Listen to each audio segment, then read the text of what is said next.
And to recognize the interference fields, we do that by history and with muscle testing. And the proper treatment of that is to inject them with procaine, which lastingly eliminates that abnormal electric behavior and normalizes the dysfunction in the autonomic nervous system. Now, we have developed a beautiful number of self-help methods for that I call mental field therapy. Yeah, it has to do with tapping of acupuncture points while holding the scar, while thinking of the event that caused the scar.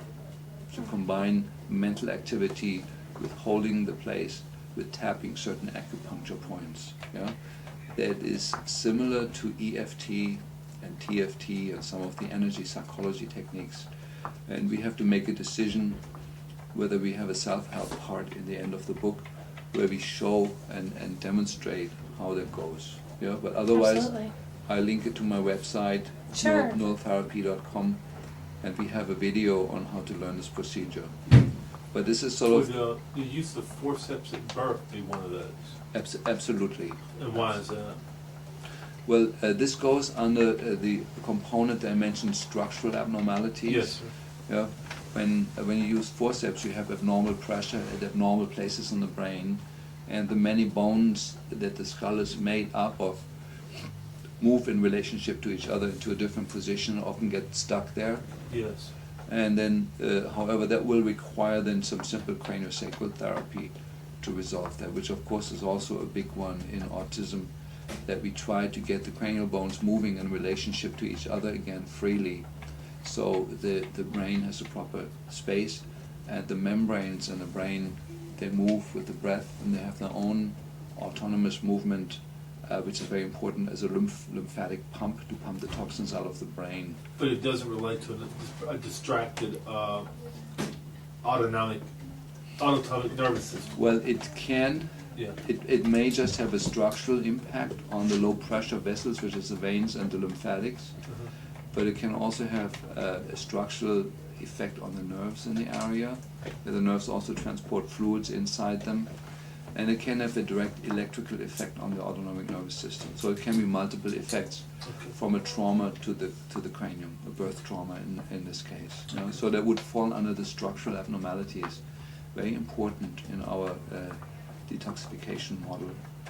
Yeah. So I sum up now. So we have these molecular pumps that are responsible for detoxifying the cells, and then from the cells to the connective tissue, and from there into the blood vessels, and from there into the kidney or into the skin or into the liver, and from there out to the gut, into the stool. These mechanisms can be impaired by 7 large categories of things that we've identified.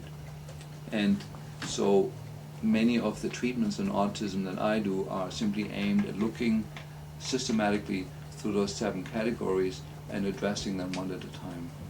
Yeah? And then the last step that we would discuss now would be, what are the methods? This is just the impairment mechanisms we looked at, but which are the actual direct methods that we can do now to detoxify an autistic child. Yeah? And again, there are several categories. There is biochemical methods, by injecting things, rubbing things in, giving pills. But there's also electromagnetic mechanisms, magnetic mats, electric fields, pulsating electric fields. We have an instrument for that. Light therapy, sound therapy. There's a whole host of methods that are now lumped together under the term energy medicine. Acupuncture would fall into that. That's the second level of detoxification methods.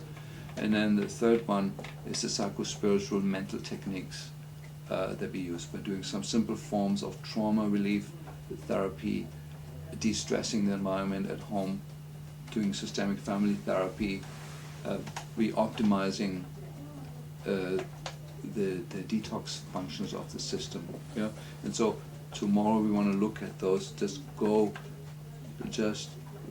sort of categorically the biochemical agents. There's oral agents, there's injectable agents, there is rub-in agents, transdermal agents, and so forth. There's different categories, and we go through all of them, and what they do, and how they function.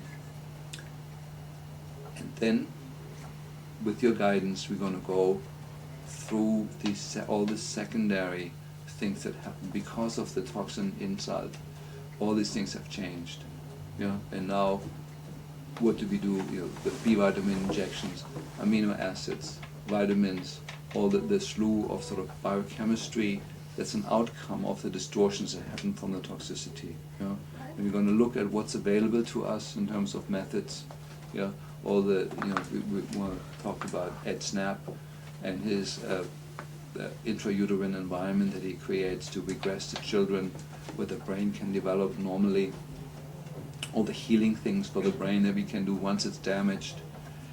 It may be enough to just detoxify and the brain catches up with its normal development, but there's also a few years that were lost, and whatever is lost, how can we catch up with that?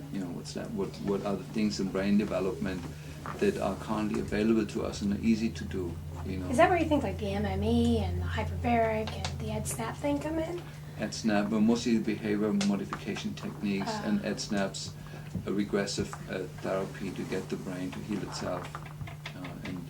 And so we want to discuss all those mechanisms.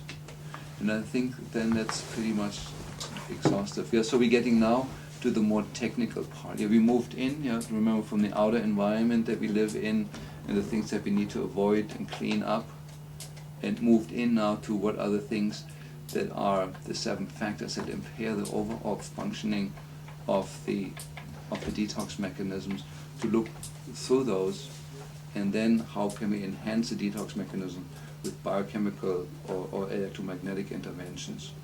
That's covering the most causal part of the autism problem. And then we address all the things, RNA and the B vitamins and all the other secondary things, which is all the outcome of the primary injury, and see what can we do on this level. You said that it could be repaired early on in the conversation. Are you talking about the nerve endings being repaired or the brain being repaired? Because I thought the damage was in the nerve, they fine-tune the nerve carrying the messages back and forth. Well, first of all, I don't believe that has ever been resolved. Okay. Clearly the issue, where the damage is. We know from experience it's completely reversible. So we know it cannot be that something has been lastingly destroyed. But we do know that the repairing takes time. So it's more than just a lack of neurotransmitters, because you put the right chemicals in, boom, boom, they snap back. It doesn't go overnight like that. So Yes. we know that it's not that. So we know it's truly the way the nerves connect with each other. We know that the kids with autism have more brain cells than normal kids. They have bigger brains. They have more there to work with. But the connections that they make. So it's not a defective brain with these kids. It's No. a defective pathway between the brain and what it's supposed to The do. body, exactly. Okay. Yeah. 'Cause I was on something, the brains are all the same. And it's not defective, it's toxic, Yeah. right? Yeah, well, Well, that's what I meant to Yeah, say. yeah. An impaired, it's, okay. Yeah. An impaired, I always left it off as it's not a matter of fixing the brain as much as it is, but you seem to think that there could be brain issues as well as neurotransmitter issues. Yeah, it's the way the brain functions is through networking. One brain cell networking with tens of thousands of others, and the way the information flows between them. Okay. In autistic children, the flow of information is disturbed.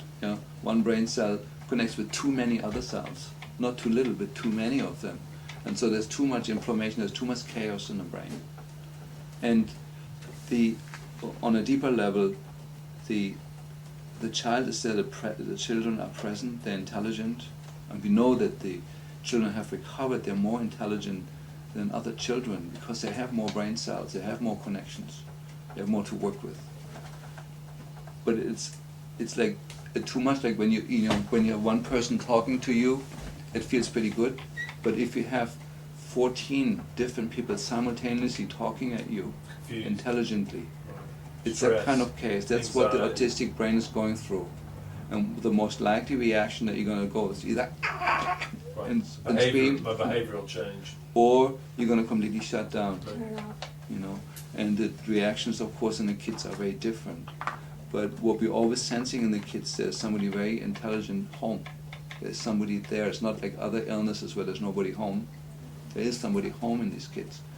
And yet that somebody can't reach out, but they're completely present in their energy field. You feel them, you know, they're completely But there. you can't reorganize brain cells to communicate in an orderly fashion with each other. I mean, clearly, that's got to be done. The body has to do that. That has to be done over time with the correct sequencing of the different methods that are used to allow the brain to withdraw wrong connections and to develop proper connections. You know?